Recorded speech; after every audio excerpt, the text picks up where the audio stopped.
জয় গুরু। পরম প্রেমময় শ্রী ঠাকুরের শ্রীচরণে আমার কোটি কোটি প্রণাম। জগজ্জননী শ্রী বড়মা, পরম পূজ্যপাদ শ্রী বরদা, পরম পূজ্যপাদ শ্রী আচার্যদেব, পরম পূজ্যপাদ শ্রী অবিন্দ শ্রীচরণে আমার কোটি কোটি প্রণাম। সবাইকে আমার আনন্দিত জয় গুরু। নামের যে কি মহিমা তা আপনাদের কাছে আমি পাঠ করে শোনাচ্ছি। নামের মহিমা অসীম অনন্ত। 1326 সালের চৈত্র মাস। শ্রী ঠাকুরের তখন পাবনা লীলা। সতীশদার ছোট ছেলের বয়স 6 বছর। ভয়ানক জ্বর। 4-5 দিন ছেলেটি জ্বরে একেবারে বেহুশ হয়ে পড়ে রয়েছে। 105 ডিগ্রি। কমার কোনো লক্ষণ নেই। বাবা মা অস্থির হয়ে পড়েছেন। কুষ্টিয়ায় বিখ্যাত ডাক্তার গোকুলবাবুকে দেখানো হলো। রোগ কঠিন, নিউমোনিয়ার পূর্ব লক্ষণ দেখা দিয়েছে। সন্ধ্যার পরে রোগীর অবস্থা ঘোরতর হয়ে পড়ল। বুকের দুই পাশে অসহ্য বেদনা। শ্রী ঠাকুর সেই সন্ধেতে কুষ্টিয়াতে এক ভক্তের গৃহে ছিলেন। সতীশদা খবর পেয়ে সেখানে পৌঁছলেন। শ্রী ঠাকুর সতীশদাকে দেখেই বললেন, কি হয়েছে, মুখ ভার কেন? সতীশদা বললেন, ছোট ছেলের বড় অসুখ। শ্রী ঠাকুর বললেন, তাতে মুখ ভার করলে চলবে কেন? ও ছেলের তো বাঁচাবার কোনো কথা নয়, সহ্য করতেই হবে। সতীশদা বললেন, ঠাকুর, আমার অনেকগুলি সন্তান মারা গেছে, আমার বুক ভেঙে গেছে, আর সহ্য করবার ক্ষমতা আমার নাই। হয় তুমি দয়া করে এমন ক্ষমতা দাও যে ছেলের মৃত্যু আমার সম্মুখে হলেও আমি তা থেকে বিচলিত না হয়ে হাসতে পারি, আর না হয় এমন করো যেন ছেলের মৃত্যুর পূর্বে আমার মৃত্যু হয়। শ্রী ঠাকুর বললেন, তা কি হয় দাদা?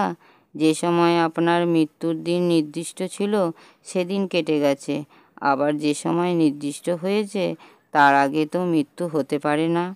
সতীশদা বললেন, আমি আর পারি না, আমি মৃত্যু চাই। শ্রী ঠাকুর বললেন, আপনার মৃত্যু এখন হতে পারে না, তাহলে আমাকেও সঙ্গে সঙ্গে যেতে হয়। সতীশদা বললেন, তবে কারোরই মৃত্যু হয়ে কাজ নেই, আমার ছেলেটি বেঁচে উঠুক। শ্রী ঠাকুর বললেন, চলুন দেখে আসি। ছেলেটির দিকে তাকিয়েই বললেন, ও নিউমোনিয়া হয়েছে বলেই বোধ হচ্ছে, ডাক্তারবাবুকে ডাকুন তো দেখি। ডাক্তারবাবু বললেন, ডবল নিউমোনিয়া, 2 দিকের প্রবল আক্রমণ, রোগীর জীবনের আশা বড় কম। শুধু গোকুল ডাক্তার নন, আরও 2-1 ভালো ডাক্তারও দেখেছেন, সবার একই উত্তর, এরপর যার প্রতি আসক্তিতে মানুষের বিচ্ছিন্ন জীবন ও জগতের সমস্ত বিরোধের চরম সমাধান লাভ হয়, তিনি শ্রীমুখে কি বলবেন সবাই অপেক্ষা করে আছেন। তিনি দয়া করে দিলেন জীবনীয় বিধান। পিতামাতার মনে বল, বিশ্বাস ও সৎনাম মাহাত্ম্যে সবই হতে পারে, এ ছেলেও বেঁচে যেতে পারে। এই কথা বলেই শ্রী ঠাকুর বিদায় নিলেন। ঔষধ একটাই, সেই নাম, নাম আর নাম, মহাশক্তি নামে ভরা, যে নামের গুণে অসার প্রাণে সারা জাগে, পাষাণ প্রাণ গলে যায়, সূক্ষ্ম তরু মঞ্জরিত হয়, বোবা কথা বলে, শিলা ভাসে জলে, সেই নামই শেষ সম্বল সতীশদার। শুরু করলেন অখণ্ড নামযোগ।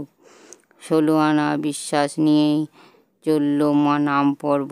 ভোর হতে সেই ছেলে অনেকটা সুস্থ হয়ে উঠল নামীর অশেষ দয়ার, নামের অপার গুণে।